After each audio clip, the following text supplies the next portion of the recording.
Hayatın görünmeyen yüzünü konuşacağız. Evet. Ama aslında otobüsler, metrolar, tramvaylar sadece bir ulaşım aracı değil. Değil mi? Hayatımızda toplumun gerçek yüzünü görebildiğimiz yerler Hı aslında. hı. Senin ne üstüne lazım ya arkadaşım?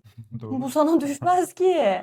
Hastaneye yetişiyor olabilir. Herkesin mi? Yani nereye gidiyorsunuz kardeşim? Ben söyleyeceğim şimdi. Döndüm teyzeye dedim ki teyze oturdun niye söyleniyorsun daha dedi. Teyze bana küstü. Bir sebebi vardır yer istemek için. Hı hı. Onların da yer vermemek için bir sebebi var. Tebrik ederim. Gittiği yolu bile anlamıyor. Bazen durağı bile belki kaçırıyordur yani. Evet. Kafası yerde olduğundan dolayı. Ve o yer vermeyen genç var ya, mental olarak belki o yaşlı insandan daha da yorgun.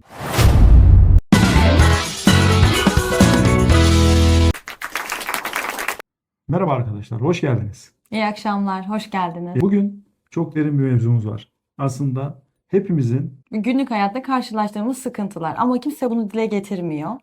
Bu akşam biz bunu dile getiriyoruz. hayatın görünmeyen yüzünü konuşacağız. Evet. Toplu taşıma.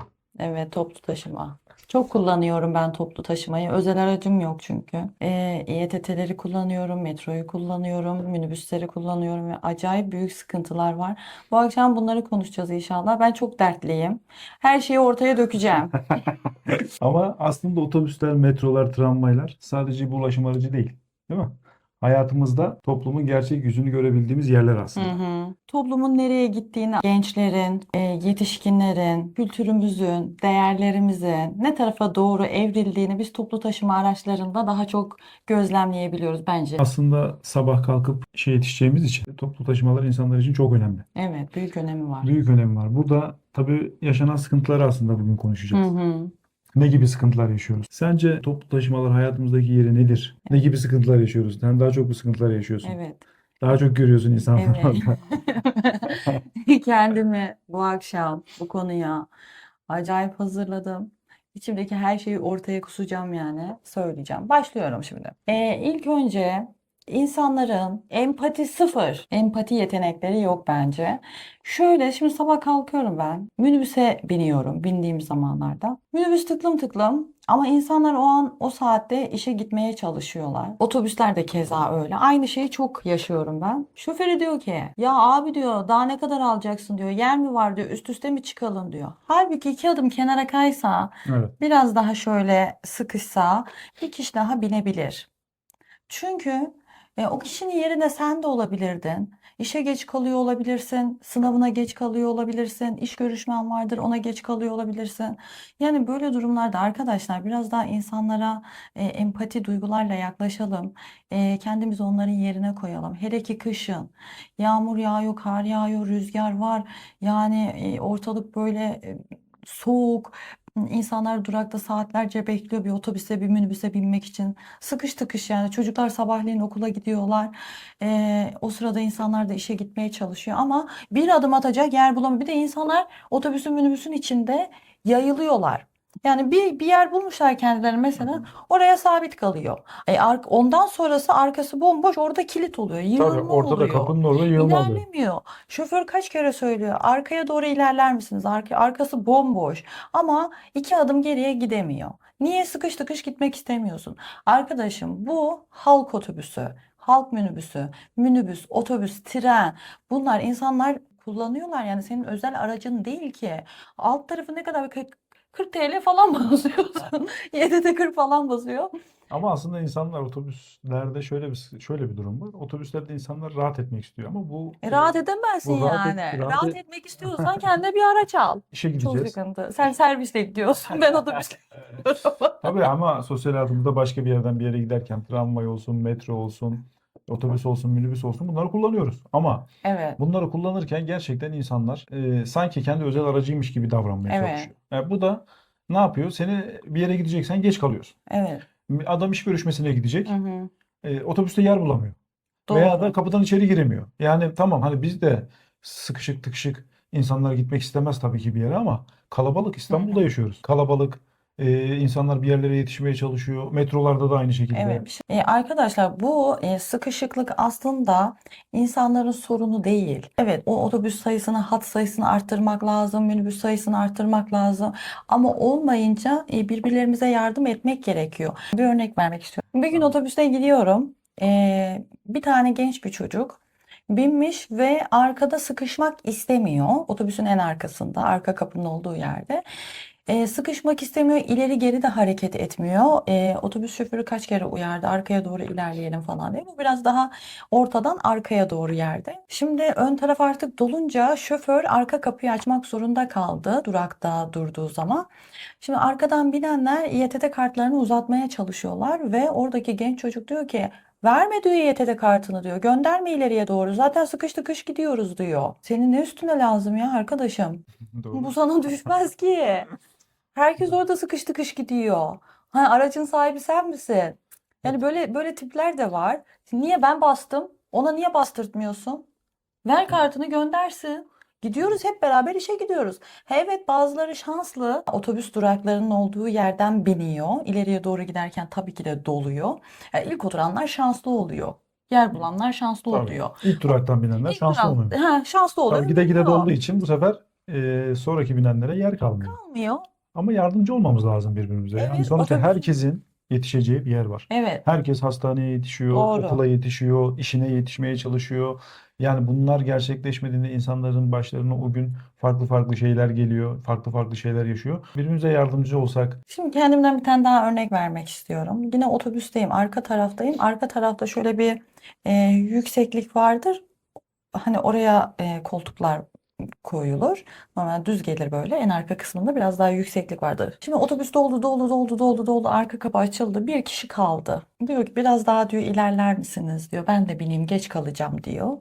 Ama ilerlenecek gerçekten yer yok. Ben en sonunda o kaldırıma çıkmıştım. Biraz daha insanları uyarmıştım böyle. O kişi de binmişti otobüse. Yani bu şekilde olabildiğince elimizden geldikçe fikir üretmeliyiz. Yardım etmeliyiz. tabii şöyle de bir şey var. Otobüs de, minibüs de neyse, yeteri kadar dolduğunda daha fazla almamak lazım. Tamam, yetişmeye çalışıyoruz, evet.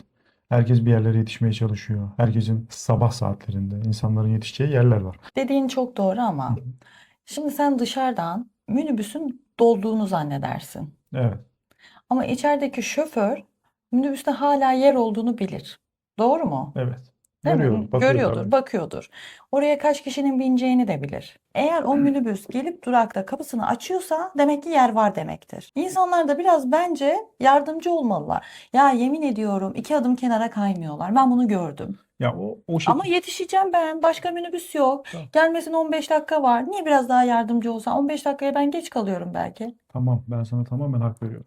Ama bazı durumlarda da gerçekten minibüs artık Ama o zaman turşu gibi oluyor yani. şoför durmuyor o zaman. Açmıyor kapılarını. Böyle böyle yapıyor. Dolu diyor. Tabii yani ama bazı Ay, minibüs bir de arkadan geliyor diyor. tabii. Gösteriyor. Bekle diyor. Arkadan geliyor Tabii diyor tabii böyle. tabii tabii. Gerçekten bazen gelen minibüslerde yer olsa da kapının ağzında yığılma olduğundan dolayı Hı hı. almıyorlar. İnsanlar binemiyor. Evet. Yer de açmıyorlar. Ama Yapmıyorlar. binmesinler diye yapıyorlar. Rahat Tabii, rahat gidelim diye yapıyorlar. tabii öyle durumlar yaşanıyor. Minibüslerde ve toplu taşıma araçlarında sabah kullanımla alakalı en stresli zaman, insanların işe yetişeceği zaman, Hı hı. insanların işlerine yetişeceği zaman sabah saatleri. Sabah saatlerinde bir yığılma oluyor. Hı.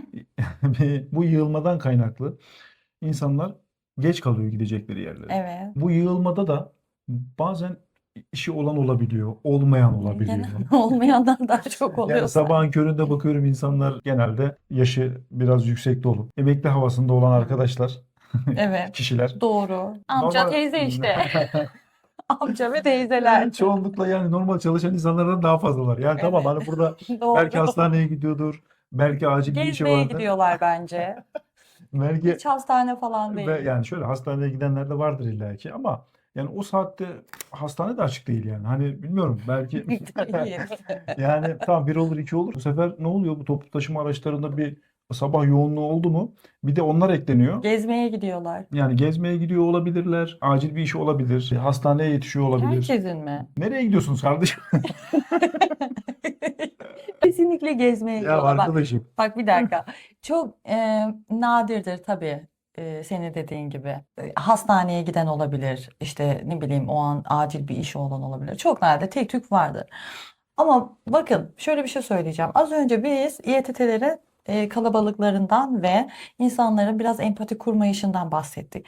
Şimdiki mesele şimdi sabahleyin İETT'lere, minibüslere, trenlere metrolara dolduran kesim şunlardır. Birincisi öğrenci grubudur. Evet. Genç grup. Hı hı. İkincisi 25-45 yaş arası çalışan gruptur. Tabii. Bunlar vardı. Şimdi hadi 50 diyelim.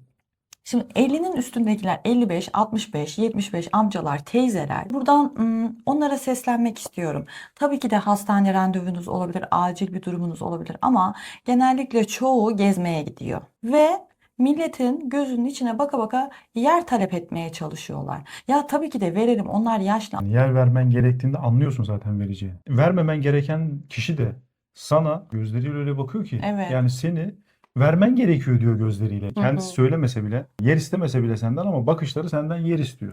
Otobüsteki gençler de işten çıkmış, yorgun, Evet. stresli, kafasında bir sürü şey var. Belki her gün Ayakta duruyor birçok belki. birçok iş var. Yani ayakta durup sürekli AVM'lerde çalışan insanlar var. Evet. İşte ne bileyim sürekli ayakta çalışıp ayakta iş yapan insanlar var. Yani bunlar geliyor iş çıkışı otobüste Oturmak oturuyor, istiyor. oturmak istiyor. Belki o binen yer isteyenden daha fazla yorgun aslında. Evet, Ama sen bunu açıklayamıyor.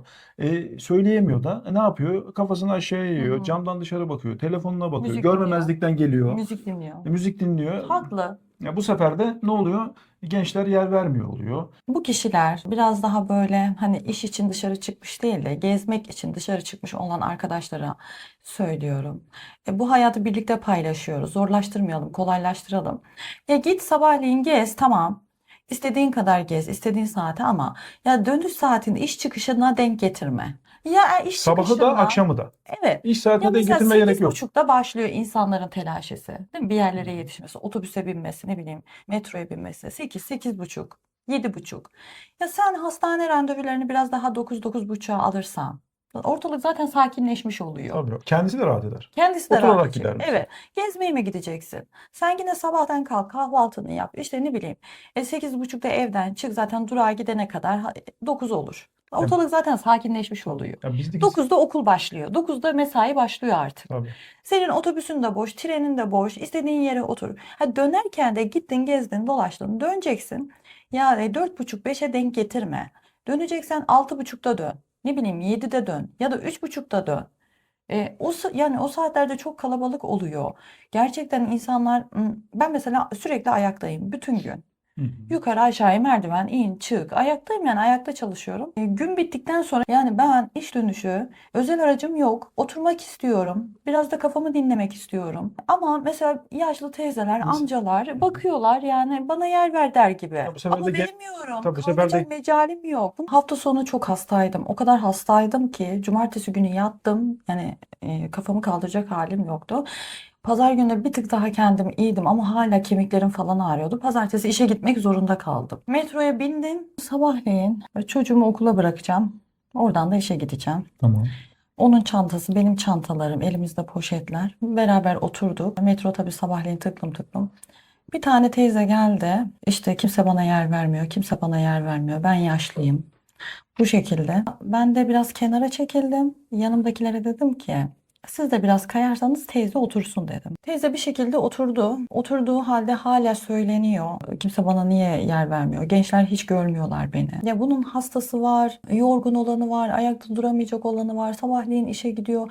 Hangi stresle işe gidiyor Tabii bilmiyoruz. kafasında neler var. Heh, sen oraya oturdun mu teyze? Belki görmüyor bile aslında. O Görmüyordu, stresten, o evet. hayatın Ne stresinden düşünüyor görmüyor bile. belki? Kafasında bir sürü düşünce var. Hı. Yani genç deyip de genç tamam bu yer vermesi lazım. Yani böyle düşünmemek lazım ya. Ben inanır mısın ben işten çıktıktan sonra servise binince hiçbir şey göremiyorum. Yani. Görmüyorum. Kafamda bir sürü düşünce var. İşimiz stresli zaten. Evet, şöyle de bir şey var. Bak, çok güzel bir yere değin. Şimdi bazı gençler var. Ailesinin durumu iyi olmayabilir. Ne bileyim, okuldan çıkışta çalışıyor olabilir. Hı hı. Gece eve geç geliyor olabilir. Bununla birlikte ders çalışıyor olabilir. Sınav stresi olabilir. Yorgun olabilir. Ya da evinde ne bileyim ailesine bakan gençlerimiz var yani. Eve Tamam. ekmek parası getiren çocuklarımız var. Ya Tamam. böyle düşünmek lazım. Yanımdakilere dedim ki ben biraz kenara kaydım. Onlara da dedim ki biraz kayabilir misiniz? Kaydılar, teyze oturdu. Oturdu ama halen söyleniyor. Söylendi, söylendi, söylendi, söylendi. Yani başım da ağrıyordu, çok hastaydı. Döndüm teyzeye, dedim ki teyze oturdun, niye söyleniyorsun daha dedi. Teyze bana küstü. Hemen Oturuyor bir de daralıyor. yerini beğenmedi herhalde. Yani tamam, yer buldun, oturdun işte. Aslında ben şöyle düşündüm, bilmiyorum yanlış mı düşünüyorum. Siz de yorum yaparsanız sevinirim bu konuda. Teyze rahat oturmak istedi bence. Olabilir. Sıkış sıkış değil de rahat oturmak istedi. Ama bu toplu taşıma aracı. Yani Öyle bir yer yani. bulduysan şükredeceksin Ben yani. hastaydım. Hasta olmasam yani ayakta duracak mecalim yoktu gerçekten. Neyse oturdu. Söylendi söylendi. Dedim teyze dedim oturdun daha niye söyleniyorsun dedim. Küstü ve ayağa kalktı. Demek ki ayakta durabiliyormuş yani. Ayağa kalktı. Ben daha buraya oturmam dedi. Teyzeye hatta dediler ki teyze otursana yer var dediler. Bak Hı. yer vardı yani. Teyze ne dedi? Ben gururluyum. Oraya oturmam asla. Trip atmaya başlayacak. Trip attı teyze. Neyse gittik gittik gittik gittik. İki tane hastane durağı geçtik. İsim vermeyeceğim. Hat belli olmasın. Şimdi ilk hastane durağında inmedi. Hı hı. Dedim ki o zaman bir sonraki hastane durağında inecek dedim. Hastaneye gidiyordur herhalde. Hı. O hastane durağında da inmedi. Sonra dedim ki demek ki teyze dedim hastaneye gitmiyordu dedim ve ayakta da durabiliyordu. Ben o ikinci hastane durağından 3 durak sonra indim. Hı hı. Ben indikten sonra oturdu. Yani yaklaşık 6-7 durak ayakta durabildi. Yani böyle şeyler üzücü şeyler gerçekten. Ya aslında biz şimdi burada tabii ki yaşlılara, belli bir yaşta olan insanlara tabii ki yer vermeyeceğiz diye bir şey yok. Evet, Yani biz bunu aslında bunu söylemiyoruz. Ama yani herkesin biraz düşünceli olması lazım. Yani evet. yaşlı bir insan veya da işte belli bir yaşta olan bir insan ayakta durabiliyor olan biri bile olsa hani Hı hı. yaşı belli bir seviyede olsa bile yani herkes böyle araca bindi mi metroya olsun, otobüs olsun, minibüs olsun bindi mi hemen bir genç birini gördüm veya da yani genç birini gördüm hemen Başına üşüşüyor. ondan o yeri almanın peşine koşuyorlar. Yani böyle bir şeye gerek yok ya. O çocuk sana yer verecekse verir. Vermezse de zaten oraya oturmuş. Orası onun hakkı zaten. O yer vermiyor diye ona kötü gözle de bakmamak gerekiyor. Evet. Yani belki onun kafasında bir sürü düşünce var. Belki ya da vermek istemiyor. Şimdi sınav haftasında çocuklar ders çalışıyorlar. Ekstra okula giderken de çalışıyorlar. Ben hep görüyorum. Hı hı. Üniversite öğrencileri özellikle. Ben de yaptım bunu. Hı hı.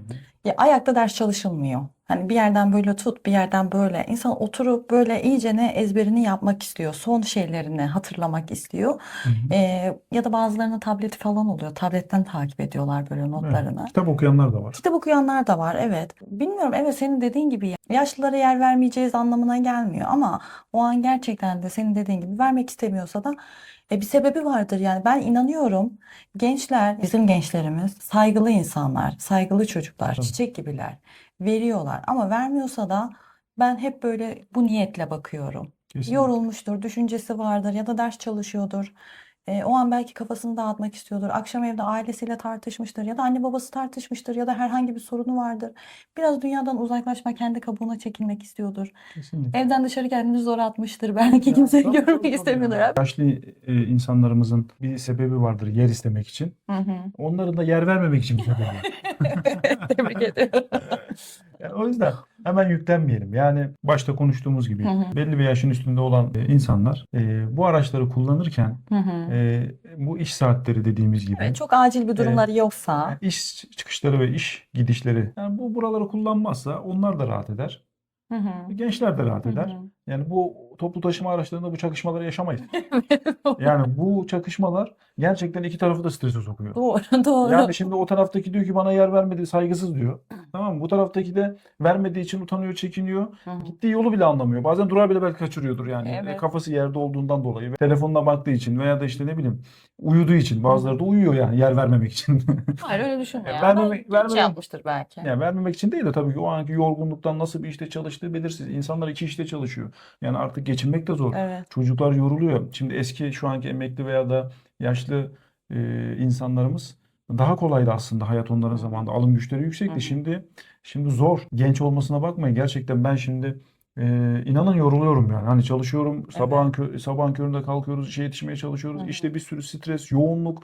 Çıkıyorsunuz yorgun, mental yorgunluk, vücut yorgunluğu. Doğru. Yani belki de o yer vermeyen genç var ya mental olarak belki o yaşlı insandan daha Daha da yorgun. yorgun. O gözle bakmamak lazım. Vermiyorsa da vermiyordur. Doğru. Veriyorsa da belki kendini iyi hissediyordur o an vermiştir veya da Evet. görmüştür, farkına varmıştır. Bence yargılamamak gerekiyor. Doğru. Amcalarımıza, teyzelerimize de şunu söylüyorum. Bakarak sürekli karşıdaki gencin üstünde etki kurmayı bırakın. Yani Hı bunu hı. bırakalım. O arkadaşı da rahatsız etmeyelim. Evet. O verecekse verir, vermezse de vermeyebilir. Kendi hakkıdır o. Gelmiş oturmuş, boş bulmuş oturmuş. Hı hı. Gençlerimizi bir rahat bırakalım. Arkadaşlar siz de konuştuğumuz konu hakkında fikirlerinizi merak ediyoruz tabii. Yani bu toplu taşıma araçlarıyla alakalı hepimiz kullanıyoruz. Hı Hani hı. siz de düşüncelerinizi yorumlarda belirtmenizi isteriz. Biz de hani sizin ne yaşadığınızı, bizim yaşadığımız şeyleri yaşıyor Hı musunuz? hı. Veya da daha farklı şeyler mi yaşıyorsunuz? Bunları Evet. yorumlarda paylaşmanızı istiyoruz. Videomuzu beğenmenizi Hı istiyoruz hı. ve abone olmanızı istiyoruz. Evet arkadaşlar, bugün toplu taşıma araçlarıyla alakalı insanlarımızın birbirleriyle etkileşimlerini konuştuk. Ne gibi sorunların yaşandığını konuştuk. Tabii daha farklı birçok problem vardır. Sizin de yorumlarınızı bekliyoruz tabii. Sizin de ne yaşadıklarınızı merak ediyoruz. Bizim yaşadığımız, gördüğümüz, gözlemlediğimiz, size aktaracaklarımız bu şekildeydi. Birbirimize daha tahammüllü olalım. İdare edelim ya. Birbirimizi idare edelim. 1 saatlik bir yol en uzunu.